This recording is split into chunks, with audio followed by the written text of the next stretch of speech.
Yo guys, Jonathan here. It is early morning here on the West Coast, but I think it's only fitting because today is what I would call a good day. Not only am I checking out the brand new iPhone 8, but the 8 Plus as well. Gonna see what's new and ultimately how they stack up side by side.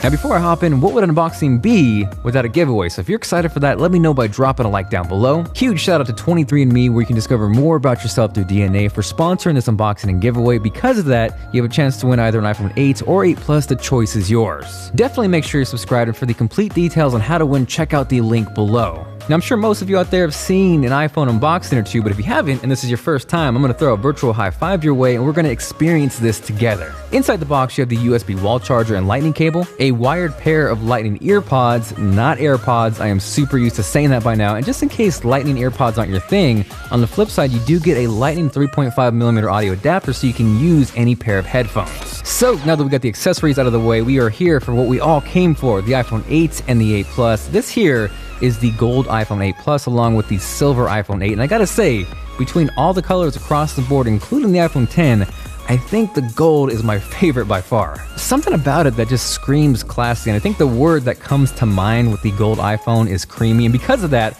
I can't help but think these would look perfect next to a pair of cream Yeezys. Now, there's no denying design-wise, this is very similar to the iPhone 6, the 6S, and the 7, but once you stack them side by side, you can start to see the evolution of how things change. Plus, there's just something about that glass back that changes up the look and feel that has me excited again. And honestly, excluding maybe the iPhone 10, I think this is the best looking iPhone since the iPhone 4 and 4S. Beyond that, the glass back isn't just for looks. It also brings, for the first time ever, wireless charging to the iPhone. And for you there, this is not me trying to say Apple revolutionized or invented wireless charging. In fact, Apple opted to go with the wireless Qi standard, not some crazy proprietary Apple nonsense. And that is absolutely a good thing for everybody. One, it is going to increase the number of wireless charging products out there, and two, definitely make it more widespread across the platform as a whole.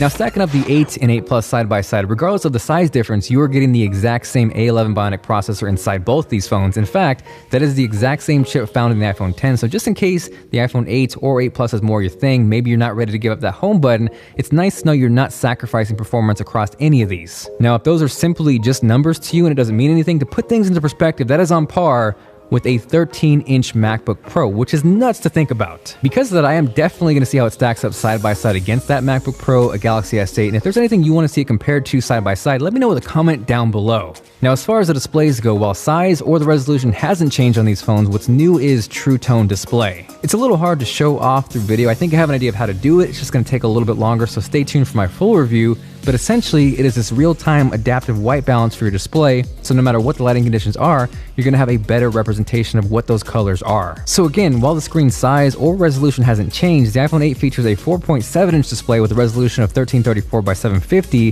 whereas the iPhone 8 Plus is a 5.5-inch display with a 1920 by 1080p display. Now, as far as what that extra screen real estate equates to, taking a look at 23andme.com, you can see on the iPhone 8 Plus, we see two entire sections, whereas on the iPhone 8, we would clearly have to scroll up. From there, jumping into their Neanderthal ancestry section, and yes, if you've ever wondered to yourself how much Neanderthal DNA is part of me, that is something they offer. But regardless, on the iPhone 8 Plus, you can see every single paragraph, where on the iPhone 8, you would clearly have to scroll down. Also, for reference, we know Austin Ekins is jacked as hell, and seeing those biceps on a bigger 5.5-inch display is a beautiful thing. Now from there, one big difference between the iPhone 8 Plus and 8 has got to be battery life. With the iPhone 8, you can pretty much expect that you're going to have to plug in at least once throughout the day, whereas with the iPhone 8 Plus, that's going to get you for sure a couple more hours and more than likely last you throughout the entire day. From there, both the iPhone 8 and 8 Plus feature improved cameras. Clearly, the biggest difference is going to be the dual camera setup on the iPhone 8 Plus. So I'm going to start with something they both share, and that's video. Both of these phones will shoot video up to 4K resolution at 60 frames per second, which is actually kind of crazy. Not many phones or even cameras out there do that right now.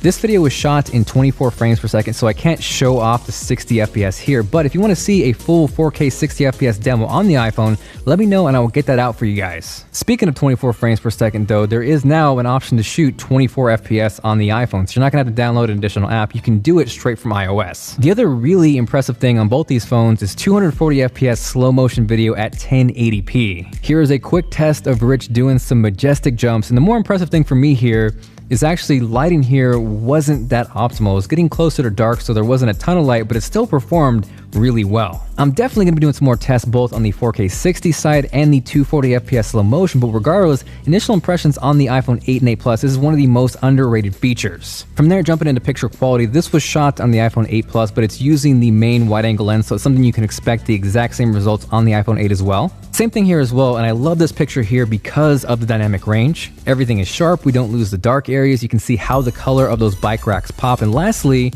the sky. We can see the blue, we can see the clouds, and nothing is blown out. Now from there, jumping into more of a lower light situation, this was one of my favorite shots. Everything holds together really nicely even though it was getting dark. I particularly like the roll off here, straight from the camera and no artificial depth added at all. From there, this was pretty much right after sunset, so it's getting pretty dark here. And yeah, you can definitely see a little bit of noise towards the street on the bottom side of the picture, but it's nice to retain both the shadows, the sky, you can really see that orange, and overall, I really like this picture. Now, as far as what advantage that dual camera on the iPhone 8 Plus gets you over the 8, here is a shot on the wide angle lens on the iPhone 8 Plus, and then here is another shot using the telephoto lens at the exact same distance apart. We then of course have portrait mode, which is by far one of the best and most enticing features of the 7 Plus, and it is no different here with the 8 Plus. What's also cool with the iPhone 8 Plus beyond portrait mode is what Apple is calling portrait lighting, which is really kind of crazy. What it does essentially is allows you to manipulate different lighting environments through both hardware and software. I've talked about this before, but what's awesome is you can do this both while you're taking the photo or even adjust it after if you didn't take it in the first place. So I think as good as portrait mode was on the iPhone 7 Plus with the improved optics and of course portrait lighting, not only is it more fun,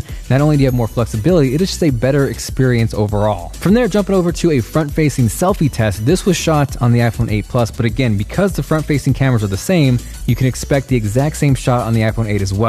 Here we have one more selfie for good measure, and it's kind of perfect with 23andme.com sponsoring this video because I've often got asked what ethnicity I am. I know for sure I'm part Hispanic, part white with a little bit of Irish, but beyond that, I have no idea. So with that, I sent off the 23andMe kit, which should give me a full breakdown of everything I am. It's a little scary, but also really exciting to think about. So if that's something you want to check out or something you've been curious about, make sure you check out the link below for full details, and also stay tuned for a future video where I find out exactly what I am. So nothing new here, but of course the iPhone 8 and 8 Plus are still IP67 water resistant, and I think that means we got to test that out. So into the water we go.